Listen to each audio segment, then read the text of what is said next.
Who are you? Have you ever asked yourself that? If someone was to ask you who you were, how would you describe yourself?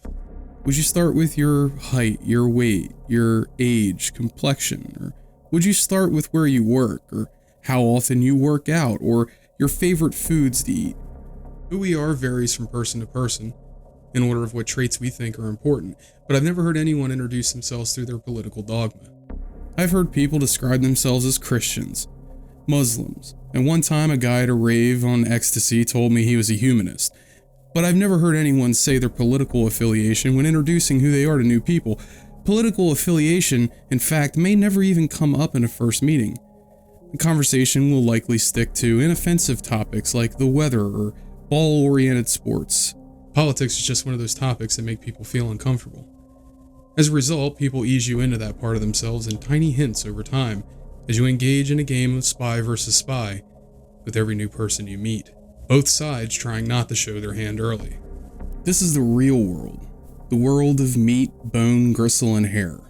In person, we might be afraid to act as we are, especially if we are the other, the outcast among our peers. The one who finds himself cutting into conversations, saying the ever so deadly words, "yeah, but," in a world of extremes, it is sometimes difficult to find the lines anymore. What is tasteful, what is deviant, and what is likely to get us in trouble? We know that in the real world, our meat is in constant danger, and the only thing between us and a bruise is our ability to edit our thoughts. But who is your digital you? Who are you when all accountability is gone? And the warm, comfy blanket of anonymity embraces you like a business-friendly hug? Do you change and become something you don't recognize? Are you louder with your opinions and start a conversation with what you believe? What if all these political beliefs you hold dear and that have shaped who you are is a scaffolding of lies and half-truths? What does that make you? Can spending too much time in a virtual space make us forget who we are?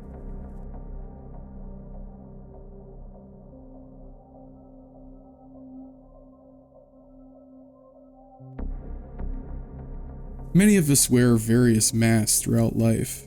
There's a mask we wear when receiving criticism at work and a mask we wear when we receive the same at home.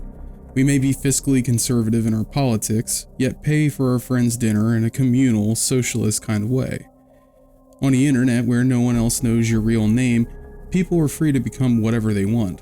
Or, as is the case with others, finally become who they really are. A place where any opinion, no matter its validity, will eventually find its audience. Picture yourself like this. Say you once had an idea that you thought was brilliant. Perhaps you were young when the idea formed and it was nothing short of an epiphany. Let's say that this idea sort of helped form the way you looked at the world. It was an idea that lived only in your head, a corner of your mind you rarely visited. The more curious you became, however, the more information gets compartmentalized. That which you believe and that which you disregard.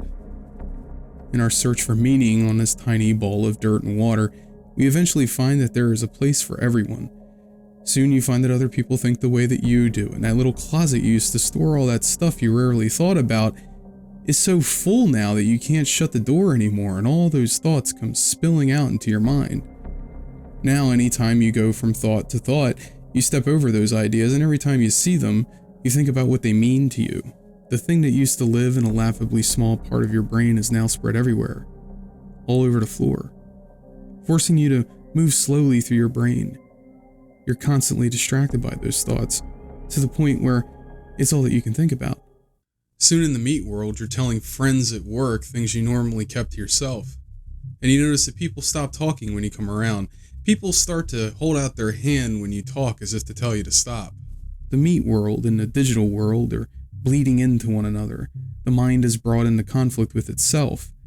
Either the world has lost its mind or I've lost my mind. As far back as 2012, people were asking the question, what is the real value of Facebook's advertising business? Everyone from Wall Street to users to people paying Facebook for the privilege of attention on their platform. We all asked the same questions, and the answers we came up with was, well, no one knew. For a company as big as Facebook, it should have been obvious where their money was coming from, but no one seemed to know. Advertising had diminishing returns for small businesses, and the returns for larger companies were just as dubious. As a Forbes article entitled "Truth Lies in Ampersand, Facebook's Advertising," Elise Ackerman begs the question, do you know the value of a comment, a like, or a share? Facebook once bragged that its user base from the ages of 18 to 34 in the US alone had reached 101 million in 2017. Census data for that year showed that only 76 million people existed in that age bracket at the time in America. Many articles called out Facebook on what the community thought was a blatant lie. But was it? As of April 18th of 2017, Facebook had reported that they managed to double the messages between businesses and people to 2 billion messages a month. This growth was due, in large part, to the 100,000 bots that had been created for the platform. The program was created to allow businesses and third-party developers to create their own bots. On May 1st of 2018, Facebook announced that 300,000 bots had been created for the platform. 300,000 bots exchanging messages with customers on a platform that it controls. As reported by the Daily Mail, the bots were later shut down when it was discovered that, according to the article, that the AI had developed their own language to communicate with each other. The experiment started innocently enough. Facebook was attempting to teach the AIs how to make deals with one another. The two bots were set up to chat with one another, and in combining with machine learning, they were supposed to teach each other language basics so that they could communicate more effectively with humans. Quoting Mike Lewis of Facebook's FAIR program, "Our interest was having bots who could talk to people. Agents will drift off understandable language," Dhruv Batra, a research scientist from Georgia Tech said of the bots, "and invent code words for themselves. Like if I say 'the' 5 times, you interpret that to mean that I want 5 copies of this item. This isn't so different from the way communities of humans create shorthand." It sounds innocent, so why did Facebook shut down its bots? There's some vast intelligence that develops a will of its own. But I think the development of full artificial intelligence could spell the end of the human race. In my opinion, it is the biggest risk that we face as a civilization, is artificial intelligence. But what if I told you that black box AI algorithms like this are being used to decide whether or not you can get a loan for your house, whether you get a job interview, whether you get Medicaid, and are even driving cars and trucks down the highway? We need to pause. Human salary demands cannot compete with the base cost of electricity. The only thing we need to fear is not killer robots. It's our own intellectual laziness. Bob, I everything else. Alice, balls have 0 to me to me to me to me to me to me to me to me to me to me too. Bob, you I everything else. Alice, balls have a ball to me to me to me to me to me to me to me. These bots acted as virtual customer service for a business's Facebook page. But there's another kind of bot. The kind of bot that wants to be your friend, desires to be likable, to like what you like. It wants to get to know you, and once it knows you, sell your information. Information is like any good to be bought and sold. It only holds value if someone who doesn't have access to it stands to make a lot of money if they get it. The process is called scraping. A program goes through the information on a web page that, in the case of a Facebook user, is sometimes personal identifiable information like date of birth, address, political and religious identity. This information is peeled off and is called the content. Anything that is displayed by the user can be collected and processed by the bot and categorized into a database for later searches. Dan has liked the pages of several microbreweries in a downtown area and has checked into each one he has liked the very next day. The bot knows what he likes and at times knows where he's going to be. They also know that within a good predictability, that Dan will visit places he likes on Facebook. If an ad is pushed to him, it is much more likely to be converted into a sale if it's targeted to his interests. Facebook has been accused of fudging the numbers in respect to demographics, and many investors believe that much of the value of Facebook hinged on their active user numbers. But in 2017, Facebook finally admitted that the portion of fake accounts in their database range from 2 to 3% of their total user count and anywhere from 6 to 9% or duplicate accounts. The New York Times reported that nearly 48 million of Twitter's active users are not people at all, but bots. A small number of these accounts were attributed to honest mistakes on the part of the user base, but for the rest, these accounts were identity theft. The intent of which was to use bots to spread information on anything from investment opportunities to fake news stories. The whole bot thing really makes me angry, and to see CNN going to old ladies' houses and harassing them because they didn't know that there were some bots from some Russia company, most of which were bought by leftist groups to be anti-Trump. It's all come out that it mainly retweeted Democrats on MSNBC. It makes me really mad because they know at CNN how bots work. In 2012, Facebook introduced what it called sponsored stories. These were introduced as a way to get updates more reliably on our friends' lives or on pages that we'd already liked. In practice, they were deceptive ads that disguised themselves as news stories to trick the user into clicking on them.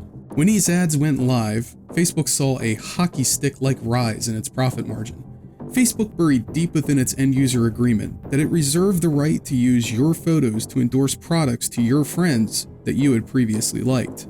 This resulted in a class action lawsuit against the company, and in 2013, a California judge approved a $20 million settlement to the end users.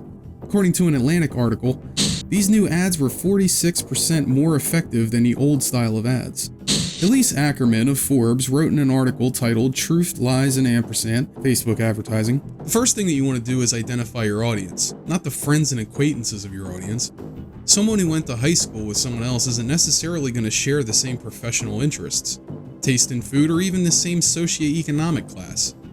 Why would I want to target them? While it is true that just because someone knows someone else that their buying habits won't exactly be the same, this isn't true of religious and political beliefs. People tend to be friends with other people who share in these beliefs, and therefore, marketing, news, and political ideologies to friends of friends can have a very high return on investment. All the more better if the sponsored story has a short but intriguing clickbait title and inherent dramatic qualities.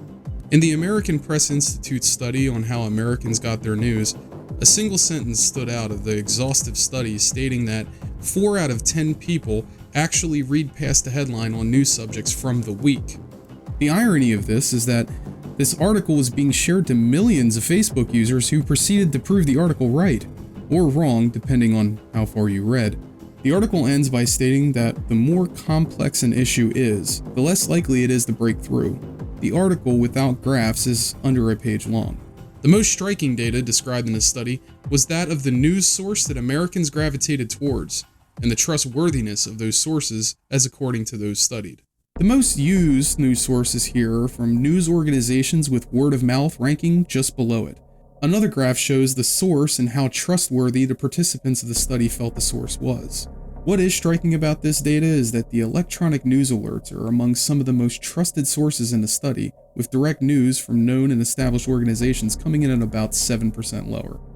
Electronic news alerts is a vague term that can include basically any site that has an email or social media alert system for breaking news. Everything from Drudge Report, The Inquirer, and the New York Times employ this method for alerting its subscriber base. Search engines, which are mainly propped up through ad revenue, are quoted by the study as having a higher level of trust than the search aggregator sites. But quite possibly the most striking graph has to be this one, which shows the method that Americans prefer to get their news from most. Mainstream news organizations seem to have a stranglehold on how people get their news. Well, Russian billionaire Alexander Lebedev has added another British newspaper to his media empire.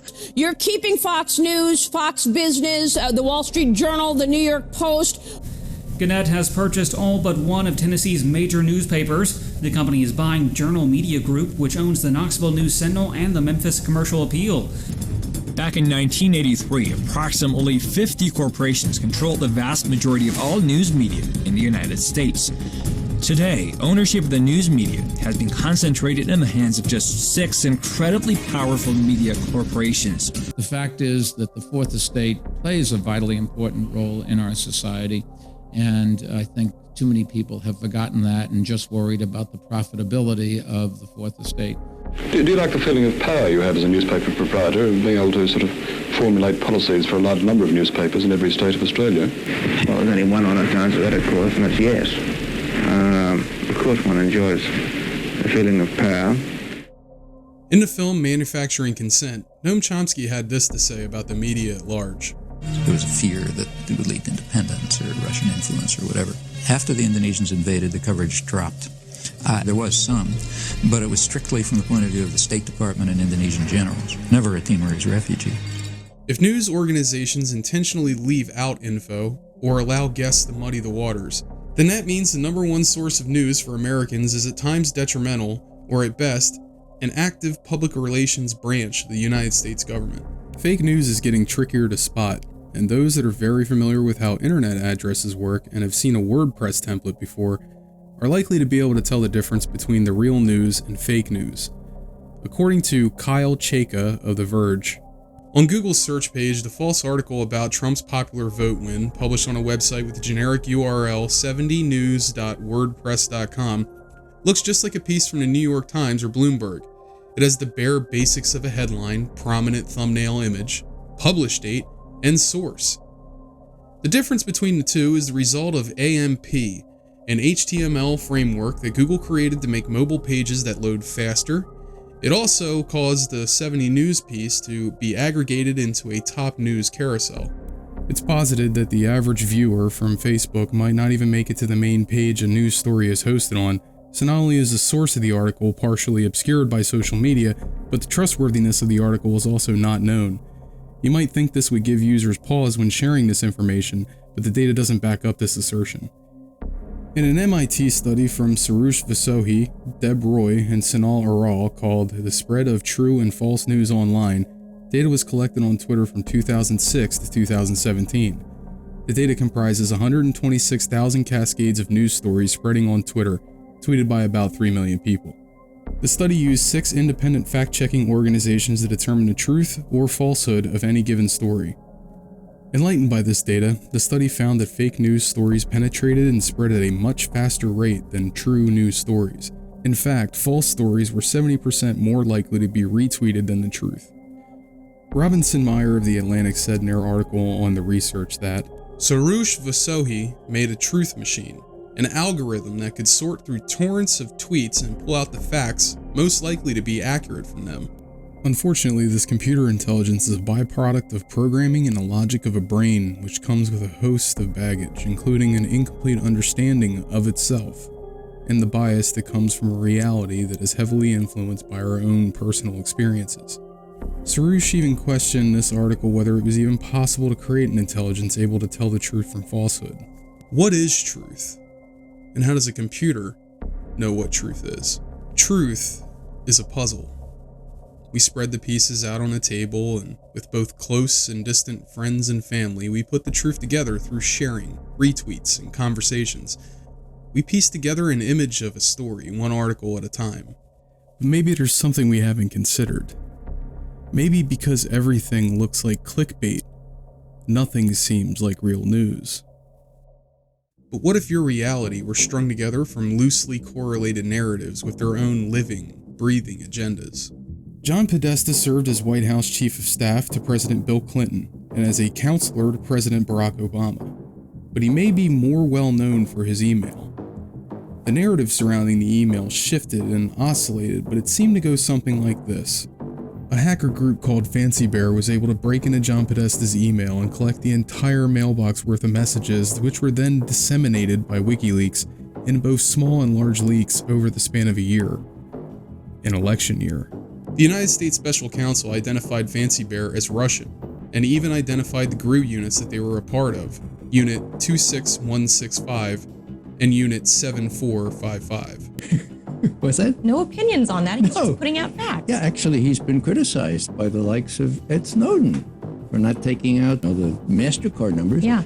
Well, Julian explains that, and I agree with him. If you touch any of that, even the metadata up top, then it's not pristine pure anymore. Then it doesn't get people out of jail. It turns out that the way John Podesta's email account was not as high-tech as you might have imagined. Indeed, it might have been his own fault. Podesta gave out that his password was the word password. 2 weeks now, John Podesta's emails have provided Trump with a steady stream of new material, revealing how a passel of aides massaged Clinton's positions on trade, Wall Street regulations, and the Keystone Pipeline. He might have taken the first step of actually having looked at them before he did this in the middle of the presidential campaign, so close to the voting. It's not that they haven't read any of them. Obviously, the FBI agents who stumbled upon them read some of them and determined them to be pertinent, and then realized they didn't have. Do you know that? That's according to the report. Know anything. It's according to.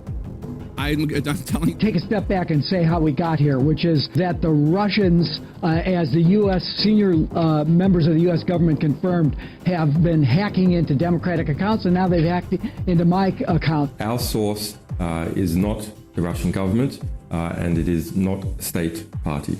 Well, look, the question we face here wasn't asked last night, and I can't figure out why it wasn't. The question is pretty straightforward. It's not who gave you the information. It's, are you aware of any Russian involvement in the hack?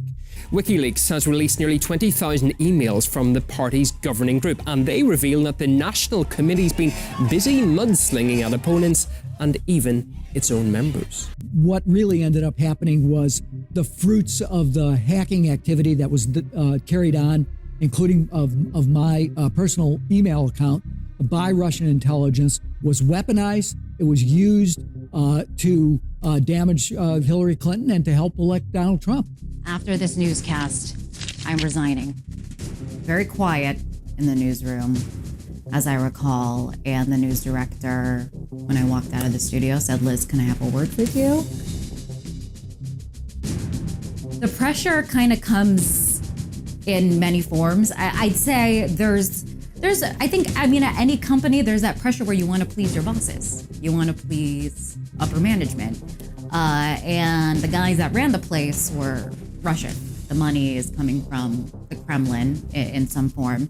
And so they were the guys that you wanted to make happy. So, some of you might have heard RT America, the network that puts out this show, has been forced to declare itself a foreign agent because it's funded by Russia.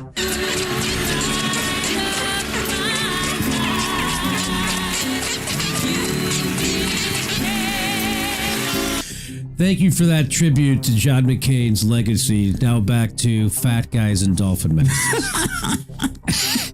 We receive an endless loop of ever-changing facts, and the closets are all bursting and spilling about everywhere. We're obsessed with a mutable reality full of drama and real consequences. Real consequences for rumors and speculation.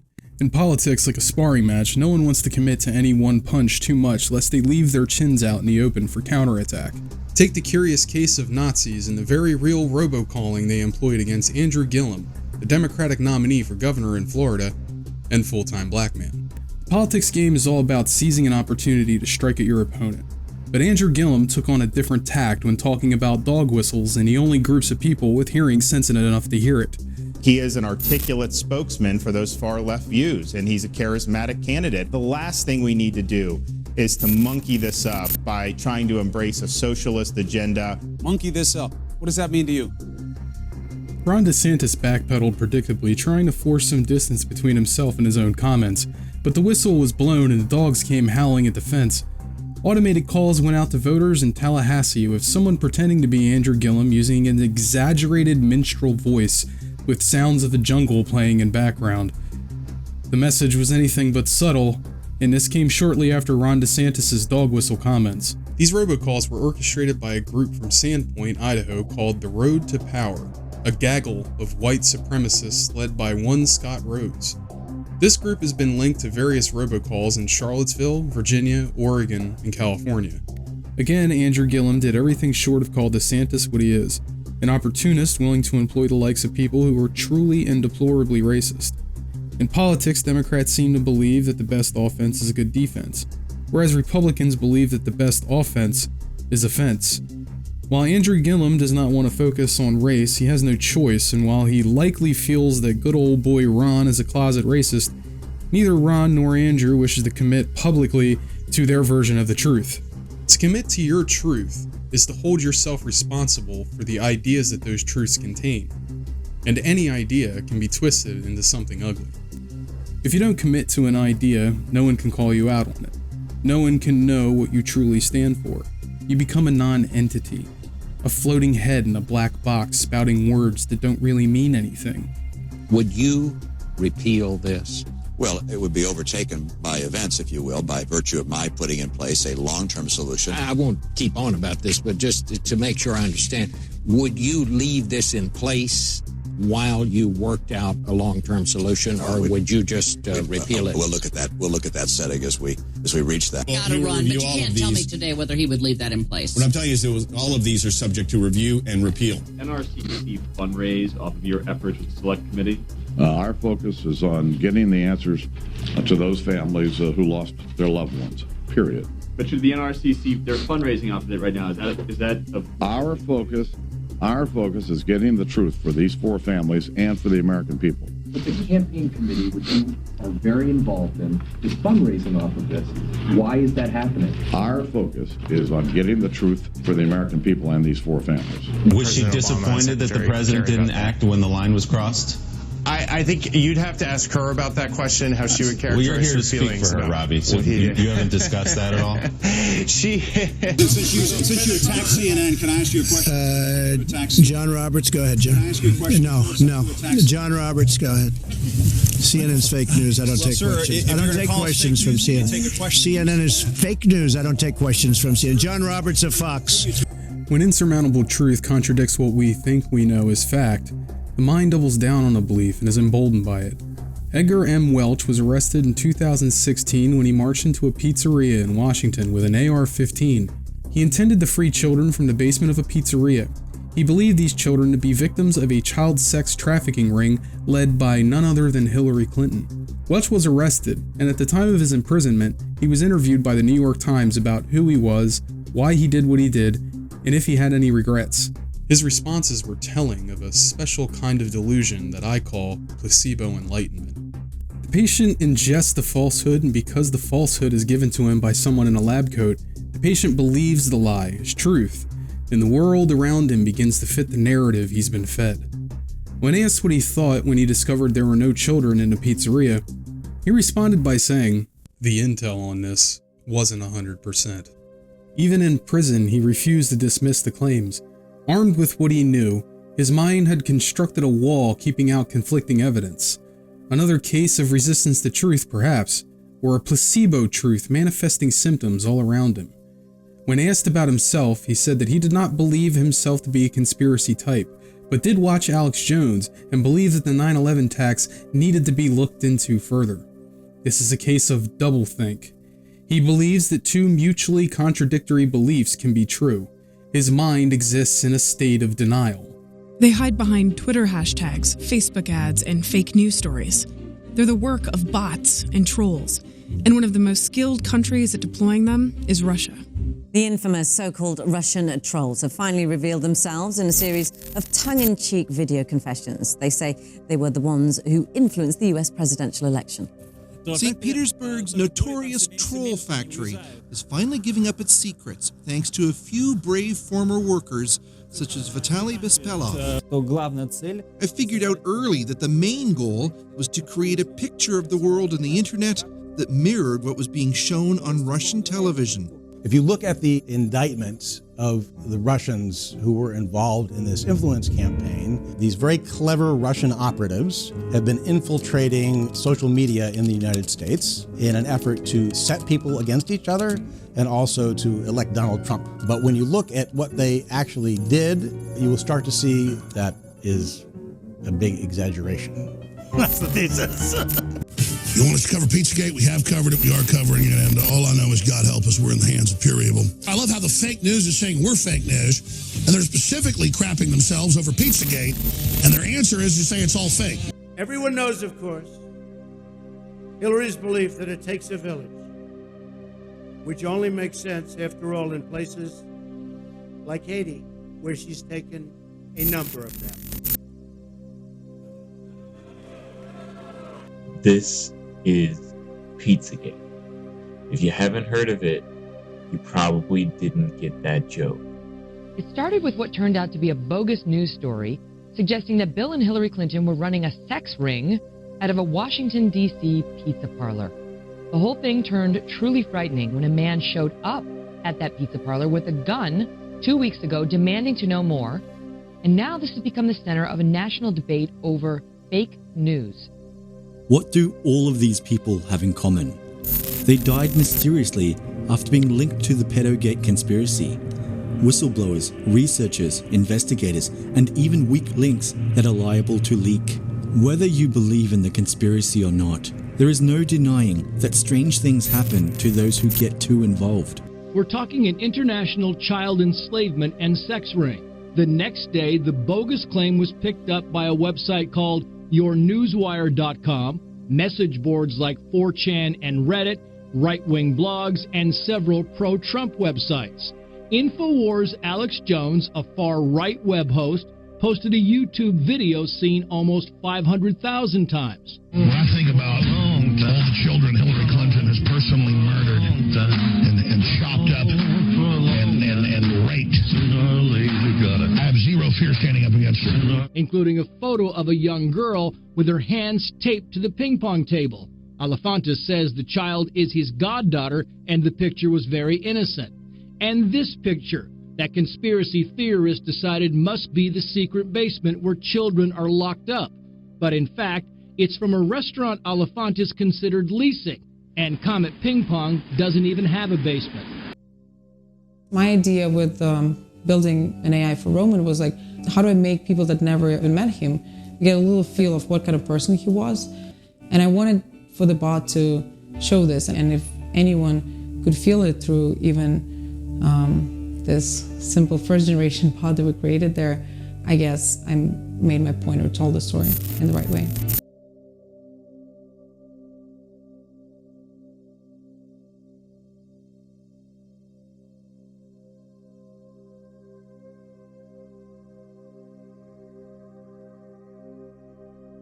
Alright, I just wanted to end this video by saying, special thanks to the Patreon members. This video has been completely bankrolled by the Patreon funds, and all future videos will also be funded purely by Patreon. Ads have been completely removed from the channel.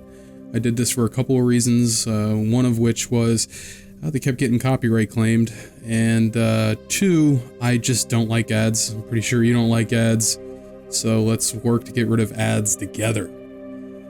If you like the content that's on this channel, and you like to see more stuff like this, please think about donating on Patreon. If that's something you can do. If it's not something you can do, perfectly fine. Just leave a comment below. Let me know what you thought of the video. Plan on following this up with a second video in this series done in the same style.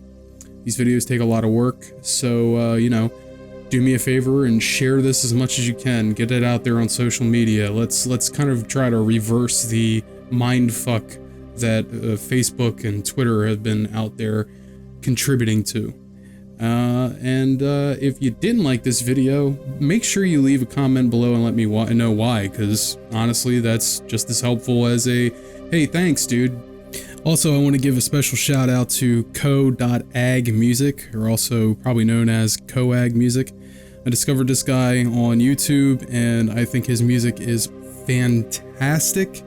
I used all of his music in this video. There are no other artists in this video. It's just CO.AG. I really highly suggest you guys go out, take a look at his music, give him a shout out from me, let him know he's awesome. And anyway, that's it for this video. So until next time, peace.